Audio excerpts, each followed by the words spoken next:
వాయుగుండంగా మారింది తీవ్ర అల్పపీడనం పశ్చిమ వాయువ్య దిశగా కదులుతోంది. వాయుగుండం ఈ రోజు సాయంత్రం గోపాల్పూర్ కళింగపట్నం వద్ద తీరం దాటే అవకాశం ఉందని, దీని ప్రభావంతో కోస్తా జిల్లాలో భారీ వర్షాలు కురుస్తాయంటూ కూడా అధికారులు హెచ్చరిస్తున్నారు. ఉత్తర కోస్తాలో భారీ నుంచి అతి భారీ వర్షాలు, మిగిలిన చోట్ల మోస్తరు వర్షాలు కురిసే అవకాశం ఉందంటూ కూడా వాతావరణ శాఖ అధికారులు హెచ్చరికలు జారీ చేస్తూ ఉన్నారు. మరోవైపు తీరం వెంబడి గంటకు 45 నుంచి 50 కిలోమీటర్ల వేగంతో ఈదురుగాలులు వీచే అవకాశం ఉందని, మత్స్యకారులు వేటకు వెళ్లొద్దని విశాఖ తుపాను హెచ్చరికల కేంద్రం అప్రమత్తం చేస్తోంది.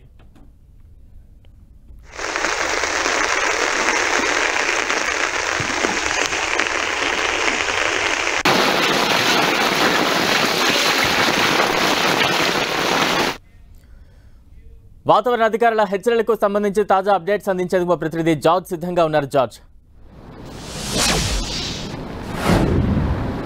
బంగాళాఖాతంలో ఏర్పడిన అల్పపీడనం అంతకంతకు బలపడుతూ వాయుగుండంగా మారింది. ప్రస్తుతం ఇది పశ్చిమ వాయు దిశగా కదులుతూ ఇటు ఆంధ్రప్రదేశ్ ఉత్తర కోస్తా ఆంధ్రప్రదేశ్కు కోస్ట్కు దగ్గరగాను, అలాగే సౌత్ ఒడిశాకు దగ్గరగాను ఇది కొనసాగుతూ ఉంది. ఈ నేపథ్యంలోనే ఈరోజు సాయంత్రం ఇది వాయుగుండంగా ఇటు గోపాల్పూర్ కళింగపట్నానికి చేరువలో ఇది తీరం దాటే అవకాశం ఉంది. అయితే తీరం దాటిన తర్వాత కూడా 24 గంటల పాటు వాతావరణ పరిస్థితి ఇదే విధంగా ఉంటుందని వాతావరణ శాఖ అధికారులు చెప్తూ ఉన్నారు. రాగల 24 గంటల పాటు ఇటు ఉత్తర కోస్తాంధ్ర జిల్లాలతో పాటు మరికొన్ని ఇటు రాయలసీమ ప్రాంతాలు ఏవైతే ఉన్నాయో వాటిల్లో కూడా భారీ నుంచి అతి భారీ వర్షాలతో పాటు మోస్తరు వర్షాలు కూడా కురిసే అవకాశం ఉందని చెప్తున్నారు. ముఖ్యంగా చూసుకున్నట్లయితే కనుక ఏలూరు జిల్లా, ఎన్టీఆర్ జిల్లా, అలాగే అల్లూరు సీతారామరాజు, మల్యం, శ్రీకాకుళం, విజయనగరం, విశాఖపట్నం లాంటి ప్రాంతాలు ఏవైతే ఉన్నాయో ఈ జిల్లాలన్నింటికి కూడా ఆరెంజ్ అలర్ట్ అనేది జారీ చేసింది. ఈ ప్రాంతాల్లో భారీ నుంచి అతి భారీ వర్షాలు కురుస్తాయి. మరికొన్ని చోట్ల కూడా చెదురుమదురు వర్షాలు అనేవి కురుస్తాయని వాతావరణ శాఖ హెచ్చరిక జారీ చేసింది. అయితే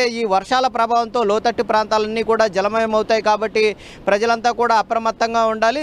వారంతా కూడా సురక్షిత ప్రాంతాలకు తరలి వెళ్లాలంటూ కూడా చెప్తూ ఉన్నారు. ఈ వర్షాల కారణంగా ఎగువన కురుస్తున్న వర్షాల కారణంగా ఏదైతే నదీ పరివాహక ప్రాంతాలు ఏవైతే ఉంటాయో వాటిలన్నీ కూడా ముంపుకు గురయ్యే అవకాశం ఉంది. ఎందుకంటే నదుల్లో నీటి మట్టాలు ముఖ్యంగా చూసుకున్నట్లయితే కనుక ఈ ఉత్తర కోస్తాంధ్ర జిల్లాలో ఉన్న నదులన్నింటిలో కూడా ఇటు ఉత్తరాంధ్ర జిల్లాకు సంబంధించి అయితేనే కానీ, కోస్తాంధ్ర జిల్లాలకు సంబంధించి అయితేనే కానీ ఇక్కడ ఉన్న నదులు ఏవైతే ఉన్నాయో వాటి నీటి మట్టాలు కూడా అమాంతంగా పెరిగే అవకాశం ఎక్కువగా ఉంది. అంతేకాకుండా నీటి మట్టాలతో పాటు ఇటు చెరువులు, కట్టలు, వాగులు ఏవైతే ఉన్నాయో వాటి నీటి మట్టాలు కూడా పెరిగే అవకాశం ఉంది. కాబట్టి ఆయా ప్రాంతాల ప్రజలంతా కూడా సురక్షిత ప్రాంతాలకు వెళ్ళాలి. ఎందుకంటే ఈ నీటి మట్టాలు పెరిగిన కారణంగా ఇవన్నీ నీళ్ళన్నీ కూడా ఇళ్లలోకి చొచ్చుకు వచ్చే ప్రమాదం ఉంది. అంతేకాకుండా వీటిలన్నిటి ప్రభావం చేత కూడా అనేక ఇబ్బందులు కూడా ఎదుర్కోవాల్సి వస్తూ ఉంది. కాబట్టి వారంతా కూడా సురక్షితంగా ఉండాలి, సురక్షిత ప్రాంతాలకు వెళ్లాలంటూ కూడా ఇప్పటికే వాతావరణ శాఖ హెచ్చరికలు జారీ చేసింది. మరొక వైపు 3 రోజుల నుంచి కూడా అంటే ఈ అల్పపీడనం ఏర్పడిన దగ్గర నుంచి కూడా ఎడతెరిపి లేకోకుండా వర్షాలు కురుస్తూ ఉన్న నేపథ్యంలో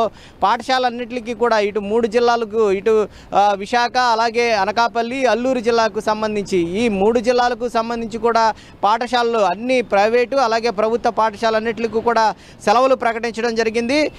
ఈ వాతావరణం కూడా ఇలాగే కొనసాగుతుందని చెప్తూ ఉన్న నేపథ్యంలో విద్యార్థులంతా కూడా అప్రమత్తంగా ఉండాలని చెప్పారు. అందుకే ఇప్పటికే చూసుకున్నట్లయితే కనుక ఈ వర్షాల ప్రభావంతో చూసుకుంటే ఇటు రహదారులందరికీ కూడా ఆటంకం ఏర్పడుతుంది. ఇటు అల్లూరు సీతారామరాజు జిల్లా ఏజెన్సీ ప్రాంతాల్లో కూడా ఎడతెరపి లేకోకుండా కురుస్తున్న వర్షాల కారణంగా వాగులు, వంకలు అనేవి అన్నీ కూడా పొంగిపొరులుతూ ఉన్నాయి. మరొక వైపు ఈ ఏదైతే వాయుగుండ ప్రభావంతో సముద్రం అంతా కూడా అల్లకల్లాలంగా మారుతుంది. ముఖ్యంగా చూసుకున్నట్లయితే కనుక దీని ప్రభావం చేత అంటే అలలు ఉధృతి చాలా ఎక్కువగా ఉన్న నేపథ్యంలో మత్స్యకారులు ఎవరూ కూడా వేటకు వెళ్లొద్దని హెచ్చరికలు జారీ చేశారు. అంతేకాకుండా తీరం వెంబడి గంటకు 45 నుంచి 55 కిలోమీటర్ల వేగంతో గాలులు వీస్తాయి. కాబట్టి ఆ అలల తీవ్రతకు అలాగే ఈ గాలుల వేగంకి కూడా ప్రమాదాన్ని బారిన పడే అవకాశం ఉంది. కాబట్టి మత్స్యకారులు ఎవరూ కూడా వేటకు వెళ్లొద్దంటూ కూడా ఇప్పటికే హెచ్చరికలు అనేవి జారీ చేశారు.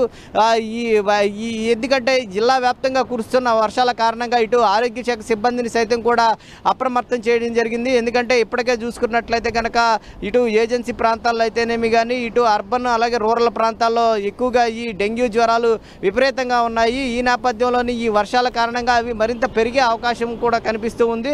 ఈ నేపథ్యంలోనే ఇటు ఆరోగ్య శాఖ మొత్తాన్ని కూడా అప్రమత్తం చేశారు. ఎప్పటికప్పుడే అప్రమత్తంగా ఉండాలి. ఎవరికి ఏ సంఘటన జరిగినప్పటికీ కూడా ఇమీడియట్లీగా రెస్పాండ్ అయ్యే విధంగా అధికారులను సైతం కూడా సంసిద్ధం చేశారు. ఇప్పటికే దీనికి సంబంధించి చూసుకున్నట్లయితే కనుక వాతావరణానికి దీనికి సంబంధించి సీఎం చంద్రబాబు నాయుడు సైతం కూడా సమీక్ష అనేది నిర్వహించడం జరిగింది. ఈ సమీక్షలో అధికారులంతా కూడా అప్రమత్తంగా ఉండాలి. దాదాపుగా రాగల 24 గంటల పాటు ఇదే వర్షం కొనసాగే అవకాశం ఉంది. చాలా చోట్ల కూడా అంటే దాదాపుగా 12 నుంచి 20 సెంటీమీటర్లకు పైగా వర్షపాతాలు అనేవి చాలా చోట్ల కూడా నమోదయ్యే అవకాశం ఉన్న నేపథ్యంలో ఇటు అధికారులు ప్రజలు అంతా కూడా అప్రమత్తంగా ఉండాలని చెప్తూ ఉన్నారు. ముఖ్యంగా ఇటు మత్స్యకారులు ఎవరు కూడా వేటకు వెళ్ళొద్దని ఇప్పటికే వాతావరణ శాఖ హెచ్చరిస్తుంది. అంటే అలా కాకుండా తీర ప్రాంత లోతట్టు ప్రాంత ప్రజలు ఎవరైతే ఉన్నారో వారంతా కూడా చాలా అప్రమత్తంగా ఉండాలి. అవసరమైతే సురక్షిత ప్రాంతాలకు తరలి వెళ్లాలంటూ కూడా వాతావరణ శాఖ చెప్తూ ఉంది. Right, thank you George.